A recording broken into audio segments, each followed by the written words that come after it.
பெங்களூர் என்ன பண்றீங்க, உண்மையிலே எங்க இருக்கீங்க, உங்க வீட்டு அட்ரஸ் என்ன கேட்பீங்கல்ல, அது மாதிரிதாங்க. வங்கிகளுக்கு நம்மளுக்கு பரிச்சயம் கிடையாது. வங்கிகள் ரெண்டு கேள்வி கேட்கறாங்க. கேள்வி கேட்கறது தப்பு இல்லைங்களா? ஹலோ சொல்லுங்க. நாங்க சிறிய தொழில் தான் சார், நாங்க பெரிய லெவல்ல போக போறோம் சார். சிறிய தொழில் தான். ஆமா சார். நீங்க கூட்டு ஹெல்ப் பண்ணீங்க, நாமளும் அதுக்கு தகுந்த மாதிரி மந்த்லி பேமெண்ட் அப்படியே இன்ஸ்டால்மெண்ட் மாதிரி பண்ணிக்கலாம்ல சார்? சரிங்க. இல்லைங்க, அதாவது கேள்வி கேட்டா பதில் சொல்றதுனால தப்பு குறைஞ்சு போறதில்ல. நிறைய கேள்வி கேட்கணும்னு சொல்லுங்க. கேள்வி கேட்கறதுனால தப்பு கிடையாதுங்க. நம்ம அதுக்கு தகுந்த மாதிரி பதில் சொல்லணும், அவ்வளவுதான். பிஎம்ஓ திட்டத்துல அதாவது 15% சப்சிடிங்க. மானியம்ங்கிறது திட்ட மதிப்பில் 15% 7,500 ரூபாய்க்கு மிகைப்படாமல். அப்படின்னா இப்ப 50,000 ரூபாய் உங்களுக்கு திட்ட மதிப்புல லோன் வாங்குறீங்கன்னு வச்சுங்க, அதுக்கு 15% 7,500 ரூபாய். அதுக்கு அதிகமாக ஒரு லட்ச ரூபாய் லோன் வாங்கினாலும் 7,500 ரூபாய் தான். Limited to 7,500 rupees. இதுதான் சப்சிடி. இது இல்லாம சிறு தொழில் தொடங்குபவர்களுக்கு நாங்கள் ஒரு 5 விதமான மானியங்கள் கொடுக்கிறோம். அந்த 5 விதமான மானியம் என்ன அப்படின்னாக்க, ஸ்டேட் கேபிட்டல் சப்சிடி, தொழில் முதலீட்டு மானியம், மாநில முதலீட்டு மானியம்னு பேருங்க. அந்த முதலீட்டு மானியம்னாக்க சேலம் மாவட்டத்தில் 20 வட்டாரங்கள் இருக்கிறது, 20 பிளாக்ஸ். அந்த 20ல 14 பிளாக்ஸ், 14 வட்டாரங்கள் பின்தங்கிய வட்டாரங்கள்னு அரசு அறிவிச்சிருக்கு. அந்த பின்தங்கிய வட்டாரங்களில் எந்த இடத்தில் எந்த தொழிலை செய்தாலும் அந்த தொழில் செய்பவர்களுக்கு அந்த திட்ட மதிப்பீடு இருக்கு இல்லைங்களா, அதுல பிக்சட் அசெட் இருக்கு. பிக்சட் அசெட் அப்படின்னா நிரந்தர சொத்து மதிப்பு. அது வந்து land, building, plant and machinery, நிலம், கட்டிடம் மற்றும் எந்திர தளவாடங்கள், இந்த மூன்றையும் கூட்டு வருகின்ற தொகையில் 15% 15 லட்சத்திற்கு மிகைப்படாமல் அந்த ஸ்டேட் கேபிட்டல் சப்சிடிங்கிறத நம்ம கொடுக்குறாங்க. அடுத்த சப்சிடி சிறப்பு முதலீட்டு மானியம்னு ஒண்ணு கொடுக்குறோம். இந்த சிறப்பு முதலீட்டு மானியம்ங்கிறது சேலம் மாவட்டத்தில் எந்த இடத்தில் ஆரம்பித்தாலும் கொடுக்கிறோம். அது குறிப்பிட்ட தொழில்களுக்காக கொடுப்பது. அதுக்கு உதாரணமா சொல்ல போனோம்னா எலக்ட்ரானிக் இண்டஸ்ட்ரி, லெதர் இண்டஸ்ட்ரி, அப்புறம் food processing industry, auto ancillary industry, இது போன்ற ஒரு 9 வகையான தொழில்களுக்கு சேலம் மாவட்டத்தில் எந்த இடத்துல ஆரம்பித்தாலும் அந்த 20% சிறப்பு 20% மானியமாக கொடுக்கிறோம். இது இல்லாம எல்டிபிடி சப்சிடின்னு ஒண்ணு இருக்குங்க, லோ டென்ஷன் பவர் டாரிஃப், தமிழ்ல குறைந்த அழுத்த மின்மானிய சலுகை. இது வந்து அந்த இபில டாரிஃப் 3B இருக்கணுங்க. 3B இருந்தது என்றால் நீங்கள் கட்டக்கூடிய மின் தொகையில், அந்த மின் கட்டணம் இருக்கு இல்லைங்களா, அந்த தொகையில் முதல் வருடத்தில் 40% மானியமாக கொடுக்கிறோம், 2வது வருடம் 30%, 3வது வருடம் 20% நீங்க கட்டிய தொகையில் நாங்கள் மானியமாக உங்களுக்கு திருப்பி செலுத்துகிறோம். இது இல்லாமல் additional capital subsidy for women, ஒரு தொழிற்சாலையில் 30% மேல் பெண்களை வேலைக்கு அமர்த்தினால் அவர்களுக்கு 5% கூடுதல் மானியமாக கொடுக்கிறோம். இது இல்லாம ஜெனரேட்டர் சப்சிடின்னு ஒண்ணு இருக்குங்க. ஜெனரேட்டர் சப்சிடினா, ஜெனரேட்டர் நீங்க வந்து தொழில் ஆரம்பிக்கிறீங்க, கரண்ட் போயிடுது, ஜெனரேட்டர் நீங்க வாங்கி தொழில் செய்யணும் அப்படின்னா ஜெனரேட்டர் தொகையில் 15% 5 லட்சத்திற்கு மிகைப்படாமல் கொடுக்கிறோம். இது மாதிரி 5 வகையான மானியங்கள் நாங்கள் கொடுத்து கொண்டிருக்கிறோம். இப்போ ஹலோ கேளுங்கம்மா. ஹலோ சொல்லுங்க சார். நான் கோட்டையில இருந்து ஷஃபி பேசுறேன். ஷஃபியா? ஆமா சொல்லுங்க ஷஃபி. அதாவது நான் பையன் வந்து டிசிடி முடிச்சுட்டு சும்மா இருக்கிறான். எதுங்க டிசிடியா? ஆமா, அதாவது டிப்ளமா கம்ப்யூட்டர் டெக்னாலஜி முடிச்சிருக்கிறான். சரிங்க. அதாவது அவனுக்கு என்ன தொழில் இது பண்ணி எப்படி ஏதாவது லோன் வாங்க முடியுங்களான்னு கேக்குறேன். டிப்ளமோ இன் கம்ப்யூட்டர் டெக்னாலஜி முடிச்சவங்களுக்கு அற்புதமான வாய்ப்புகள் காத்துட்டு இருக்கு. இப்ப உலகமே வந்து இன்ஃபர்மேஷன் டெக்னாலஜியை நோக்கி போய் கொண்டிருக்கிறது. அதாவது தகவல் தொழில்நுட்பம்னு ஒரு அற்புதமான தொழில்நுட்பங்க. அவர் ஏற்கனவே கம்ப்யூட்டர் டெக்னாலஜி படிச்சிருக்கிறதுனால இன்டர்நெட், பிரவுசிங் சென்டர், அதெல்லாம் இந்த இப்போ நிறைய ஒரு தகவல்கள் வந்து தகவல் எந்திரங்களாக இப்ப அது கூட சிடி நிறுவனத்துல வந்து இப்ப சனிக்கிழமை அன்னைக்கு ஒரு கருத்தரங்கமா வச்சிருந்தாங்க. ஒரு நாள் ஃபுல்லா அந்த கருத்தரங்கம். ஆமாங்க, இது என்னென்ன வாய்ப்புகள் எல்லாம் இருக்கிறது அப்படின்ற மாதிரி இருக்கு. நீங்க வந்து எங்க மாவட்ட தொழில் மையத்தில் திங்கட்கிழமை வந்து பார்க்க சொல்லுங்க. யார் பையனுங்களா? ஆமாங்க. அவன்கிட்ட கொஞ்சம் பேசுங்க. அவர் சொல்லுங்க, நமக்கு புரியாது. அவர் பேர் சொல்லுங்க. அவர் பேர் என்னங்க? Hello sir. சொல்லுங்க, உங்க பேர் என்னங்க சார்? என் பேர் சிக்கந்தர் சார். சிக்கந்தர், சொல்லுங்க சிக்கந்தர். சார் அதான் sir diploma in computer technology படிச்சிருக்கேன். Very good sir. அதான் ஏதாவது என்ன தொழில் பண்ணலாம்? என்ன தொழில் பண்ணலாம்? நேரா நீங்க வாங்க.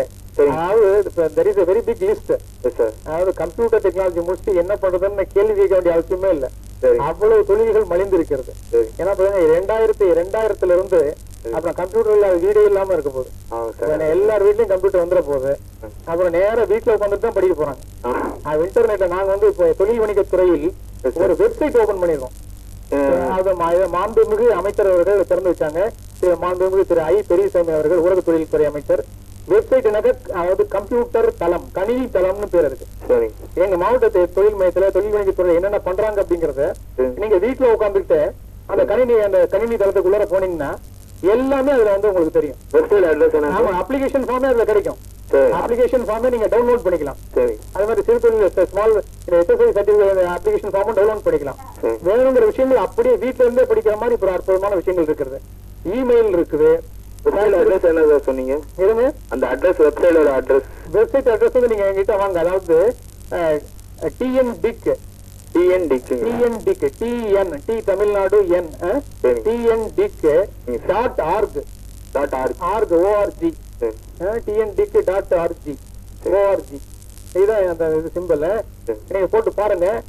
நீங்க திங்கட்கிழமை அன்னைக்கு எங்களுடைய மாவட்ட தொழில் மையத்துக்கு வாங்க. We will have a discussion. உங்களுக்கு என்ன பண்ணலாம் அப்படிங்கறத நாங்க சொல்றோம். சொல்லுங்க சார். பாலிமர் நிகழ்ச்சி தொடர்ந்து பாத்துறீங்களா சார்? பாக்குறேன் சார். எப்படி இருக்கு சார்? நல்லா இருக்கு சார். இந்த சினி கியூஸ் எல்லாம் பாக்குறேன் சார். சொல்லுங்க சார். ரொம்ப நல்லா இருக்குது சார். ரொம்ப ரொம்ப நன்றி சார். Thank you sir. அடுத்த வர கால் தான் கிடைச்சிங்க. அதுக்கு முன்னாடி வணிக வரியில ஏதோ சலுகைகள் தரதா சொன்னாங்க சார். அது சார். சரி. ஹலோ, ஒரு லைன்ல இருக்குமா? அதாவது interest free sales tax deferral என்ற ஒரு சலுகையை நாங்கள் வந்து மாவட்ட தொழில் மையத்தில் கொடுத்துட்டு இருக்கோம். அதாவது வட்டி இல்லா விற்பனை வரி தள்ளி வைப்பு. அப்படின்னா நீங்க வந்து தொழில் ஆரம்பிக்கிறீங்க, சேல்ஸ் டாக்ஸ் நீங்க கட்டணும். சேல்ஸ் டாக்ஸ் வந்து உங்களுடைய பொருளை இங்க தயாரிக்கின்ற பொருளை விற்பனை செய்யும் போது அந்த விற்பனை வரிங்கிறது ஒண்ணு வந்து நீங்க அந்த பார்ட்டிகிட்ட இருந்து கலெக்ட் பண்ணுவீங்க.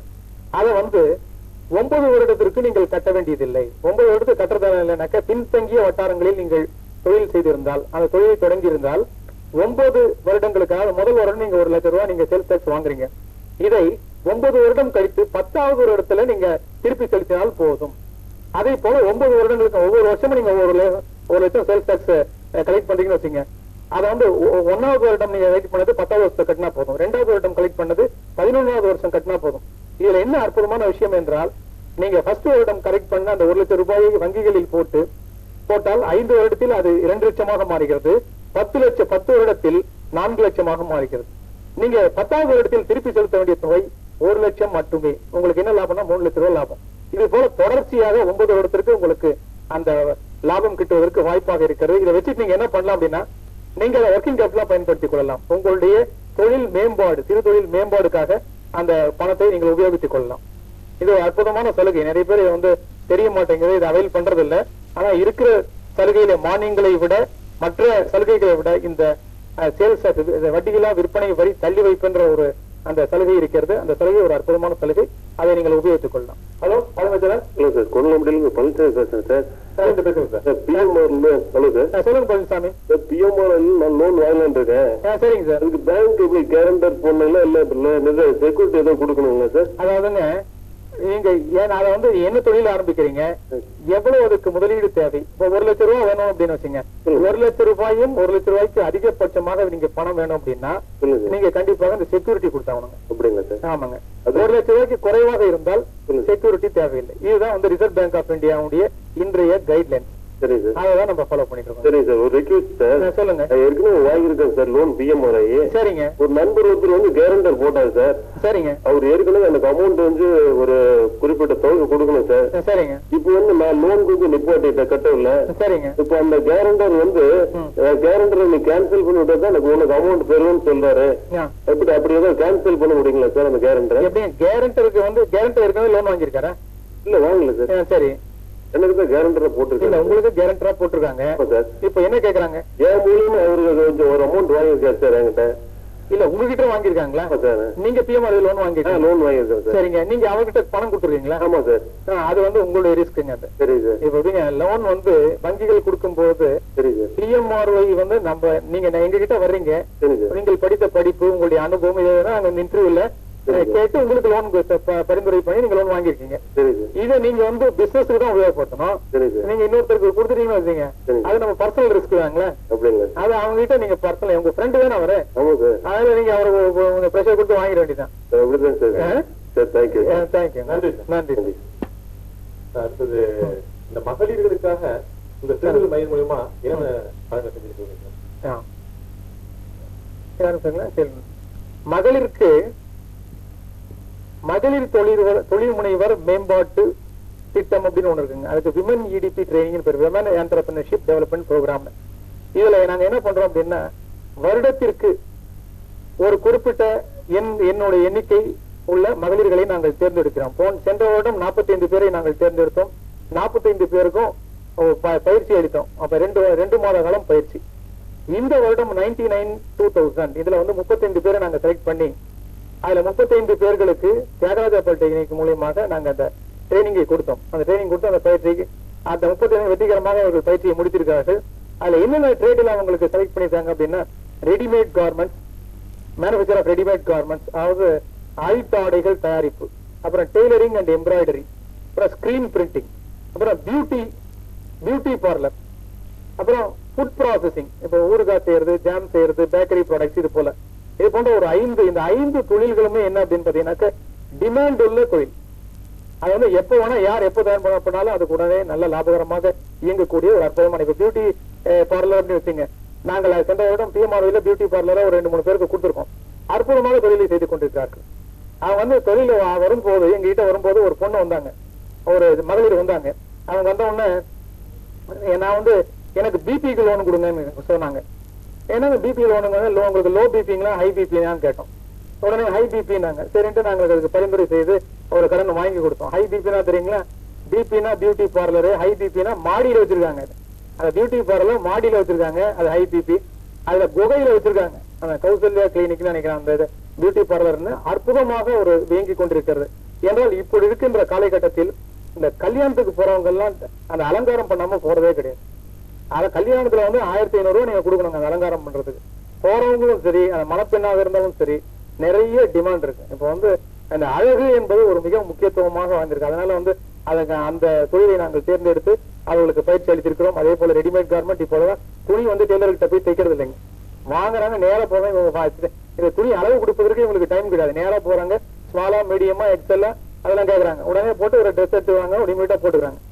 டைம் கிடையாது. காலமின்மை காரணமாக இந்த ஆயுத்த ஆடைகளுக்கு அற்புதமான ஒரு வாய்ப்பு இருக்குங்க. அதனால மகளிர் தொழில் முனைவருக்கு நாங்க நிறைய பண்ணிட்டு இருக்கோம். மகளிர் தொழில் முனைவருக்கு மாத்திரம்தான் இந்த வயது விலக்கு இருக்கு. வயது வரம்பு 18 35 என்பதை தளர்த்தப்பட்டு 18 45 வயதாக நீங்கள் உயர்த்தப்பட்டிருக்கிறது. ஆக வீட்டுல இருக்கிறவங்க வீட்டுல இருக்கிற காலத்தில் ஓய்வாக இருக்கும் பொழுது நீங்க இந்த பிஎம்ஆர்வி திட்டத்தின் மூலமாக பயன்பெற்று வீட்லயே நீங்க ஒரு தொழில் செய்யலாம், வீட்லயே ஒரு வியாபாரம் செய்யலாம். நீங்க எங்க மாவட்ட தொழில் மையத்துல நீங்க பாத்தீங்கன்னாக்க 30ஆம் தேதி எங்களுக்கு சம்பளம் கொடுப்பாங்க. சம்பளம் 31ஆம் தேதி, 30ஆம் தேதி லீவாக இருக்கும் பொழுது 29ஆம் தேதி 30ஆம் தேதி கொடுப்பாங்க. அன்னைக்கு பாத்தீங்கன்னா 2 மகளிர் வருவாங்க, ஒரு பெரிய பை எடுத்துட்டு வருவாங்க. பை நிறைய சாரி, அப்புறம் தட்டு வடை, முறுக்கு, அப்புறம் இந்த வடாம், அப்பளம், இதெல்லாம் சம்பளம் வாங்கிட்டு நாங்க வீட்டுக்கு போக முடியாது. அங்கேயே கொண்டு அந்த சேரி எல்லாம் இது உங்க மனைவிக்கு ரொம்ப அழகாக இருக்குங்க, அவங்க கலருக்கு மேட்சா இருக்கும். அவங்க பார்த்தே இருக்க மாட்டாங்க. அவங்க பேசுகின்ற பேச்சு, அவங்க காட்டுகின்ற பொருட்களை எல்லாம் பார்க்கும்போது நம்ம எப்படியே கண்டிப்பா வாங்கியே தீரணும் அப்படின்ற மாதிரி ஒரு அமைப்பு இருக்குங்க. அதனால உங்களுக்கு மகளிருக்கு அற்புதமான வாய்ப்புகள் அதிகமாக இருக்கிறது. அதுவும் சேலம் மாவட்டத்தை பொறுத்த வரைக்கும் மகளிர்கள் மிகவும் உற்சாகமுள்ள மகளிர்களாக காணப்படுகிறார்கள். அவர்கள் வீட்டுல சும்மா இருக்கிறது ஏதாவது ஒண்ணு, தான் ஏதாவது கற்றுக்கொள்ள வேண்டும், தான் ஏதாவது முன்னேற வேண்டும், தான் ஏதாவது சிறுதொழில் செய்ய வேண்டும், ஒரு வியாபாரமாவது செய்ய வேண்டும், வாழ்க்கையில் வளம் பெற வேண்டும் என்று துடித்துக் கொண்டிருக்கின்ற சேலம் மாவட்ட மக்கள். ஆகவே அவங்க பயன்பெறுவதற்காக மாவட்ட தொழில் மையம் அற்புதமான பணிகளை செய்து அவர்களுக்காக காத்துக் கொண்டிருக்கிறது. அதை நீங்கள் நன்றாக பயன்படுத்திக் கொள்ள எங்கள் மாவட்ட தொழில் மையத்தை அணுக வேண்டும் என்ற இத்தருணத்தில் நான் கேட்டுக்கொள்கிறேன். உங்க பல்வேறு பணிகளுக்கு இடையே எங்கள் நிலையத்திற்கே எங்களுடைய நேர்வின் பல்வேறு கேள்விகளுக்கு தயங்கமான பதில் சொல்லியதற்காக எங்கள் நிறுவனத்தின் சார்பாகவும் எங்கள் ஊழியர்களின் சார்பாகவும் உங்களுக்கு நன்றி சார்.